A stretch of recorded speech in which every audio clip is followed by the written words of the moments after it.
आमचे महेश दादा जरा वैतागले होते, कारण निवडणुका आल्या की अनेकांना कंठ फुटतो, अनेक लोक काही काही बोलत असतात. पण दादा एक लक्षात ठेवा, परिंदे को मिलेगी मंजिल एक दिन, ये उनके फैरे हुए पंख बोलते हैं. परिंदे को मिलेगी मंजिल एक दिन, ये उनके फैले हुए पंख बोलते हैं.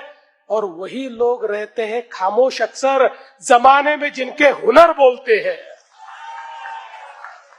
आपलं काम बोलतंय आणि त्या कामामुळेच हा वैताग आहे. त्या कामामुळेच या ठिकाणी हा त्राग आहे, हा रागराग आहे. जरा समजून घ्या दादा. ते रागवले म्हणून तुम्ही रागवू नका.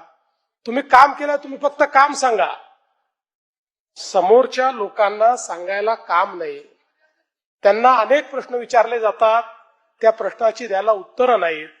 त्यामुळे विकासावरनं या निवडणुकीची चर्चा ही कुठल्या तरी वादावादीत झाली पाहिजे, सवाल जवाब झाला पाहिजे, अशा पद्धतीचा त्यांचा प्रयत्न आहे.